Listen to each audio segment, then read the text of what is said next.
De nuevo con ustedes aquí en Con Todo y Pensini, arreglando la lámina, tenemos a Asdrúbal Oliveros, A.R. Oliveros, para que vean cómo estamos ese Mercurio en retrógrado, un poquito retrasado.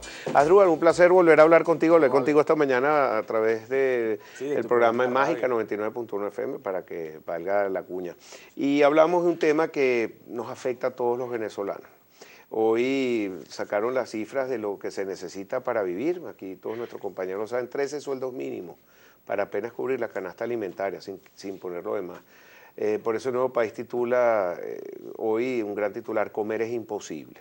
Pero ¿cómo hace el venezolano comer entonces? bien.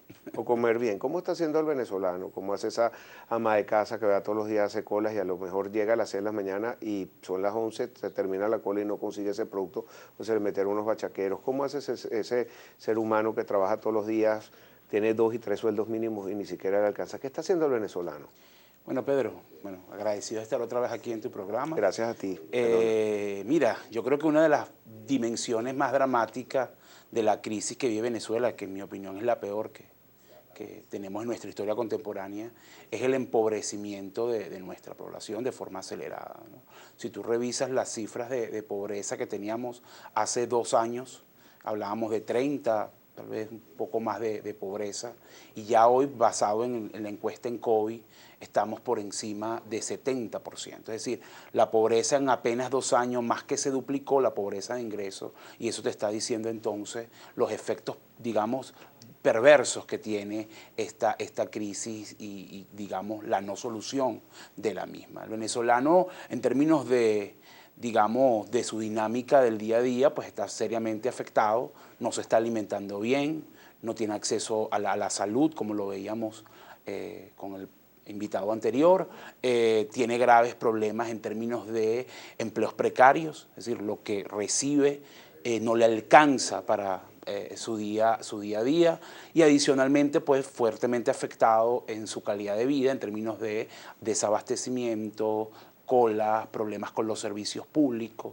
agua, luz. Entonces una dinámica, digamos, bien adversa la que sufre hoy el venezolano. ¿Y qué está haciendo para sobrevivir? Porque tú que eres experto también en todo lo que es el tema de inflación. Bueno, vamos a hablar un poco de macroeconomía. Las cifras que publicó la semana pasada el Fondo Monetario Internacional a través de uno de sus asesores, calcula que si no se hace nada, vamos a ir a la peor catástrofe que ha visto el mundo en economía, calculando inflación de 7.000%. Yo no sé cómo explicarle a una persona cuánto costaría una harina de maíz a 7.000% por encima de ahora. ¿Cómo va a alcanzar si los sueldos nunca van a esa velocidad? No vamos a poder comprar nada de ningún venezolano. ¿Tú crees que una solución sería dolarizar la economía? Mira, bueno, empecemos un poco con el escenario del fondo. El fondo obviamente está planteando si efectivamente Venezuela sigue por esta senda, no se toman medidas.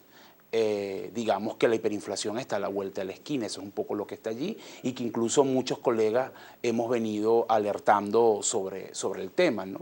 Efectivamente, Venezuela tiene un grave problema de inflación.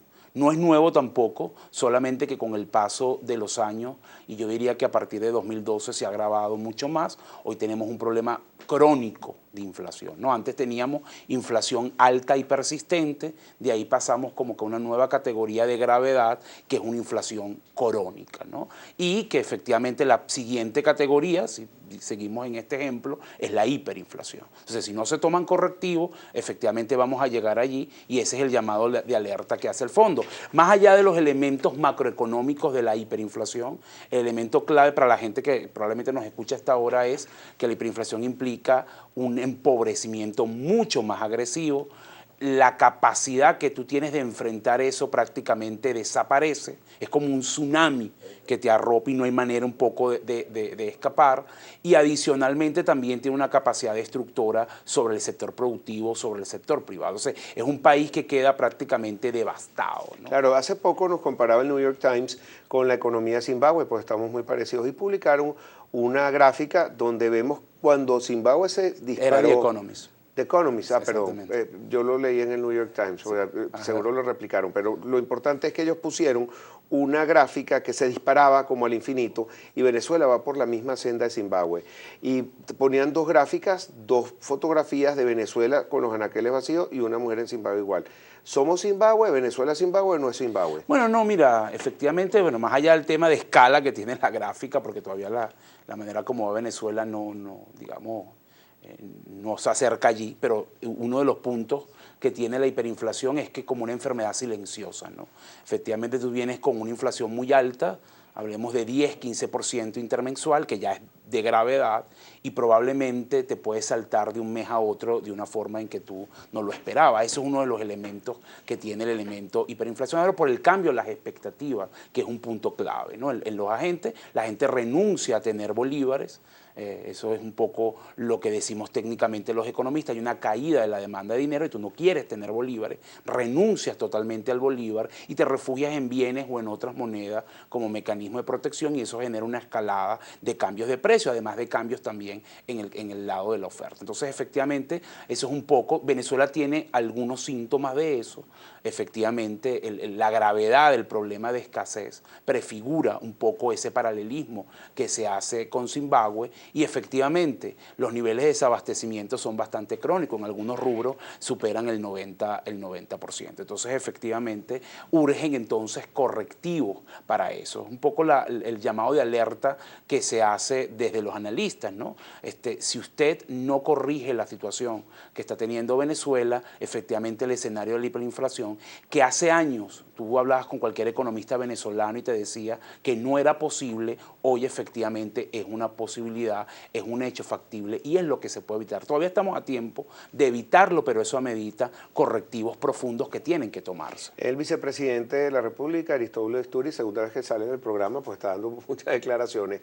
Dijo que más del 70% de la crisis que ocurre en el país y la inflación es por culpa de la página Dollar Today. ¿Tú crees que esto es así? Mira, vamos a darle el beneficio de la duda. En primer lugar, yo creo que no es así, pero yo voy a asumir que tienen razón, ¿no? Que efectivamente el 70% de la inflación es explicada por el dólar paralelo. Entonces, bueno, ¿qué es lo lógico? Ataca entonces ese mercado, ¿no? Porque se supone que si el 70% te lo está generando esa cotización, entonces lo que yo debería buscar, ¿no? Aplicando la lógica, es reducir ese tipo de cambio, porque en principio eso tendría unos efectos positivos en el tema de la inflación. Entonces, incluso ese argumento del propio vicepresidente te dice a ti, bueno, ajá, si Dólar Tu Ley es la causa, ¿por qué no la atacas? Porque has permitido que el tipo de cambio escale al nivel hoy donde está y no lo has intervenido, que hay manera para hacerlo. Ahora, ¿no? fíjate que el DICOM hace un mes que salió, ya se devaluó más del 50%, no tiene plataforma, parece que es la del CIDBE. ¿Para qué voy a abrir la del CIMAD. Pero ¿para qué voy a utilizar yo una plataforma nueva si me está sirviendo la otra? Y lo peor es que no sabemos cuáles son los actores que están jugando ahí, Bueno, que están comprando. El DICOM pudiera haber sido una oportunidad, es todavía una oportunidad de oro que tiene el gobierno para intervenir en el mercado cambiario, para lograr una reducción de las brechas entre la tasa paralela y las tasas oficiales y efectivamente estabilizar el mercado cambiario. No deberías desaprovecharlo, lamentablemente, por problemas que tienen que ver, primero ideológicos, de cómo se ve el mercado, de cómo se puede atacar, también de facciones entre el gobierno, la posición del vicepresidente económico, del presidente del Banco Central de Venezuela, respecto a este mercado, ha hecho que al día de hoy no, digamos, haya humo blanco o un consenso en torno a cómo va a ser la plataforma. Pero efectivamente, si no se hace...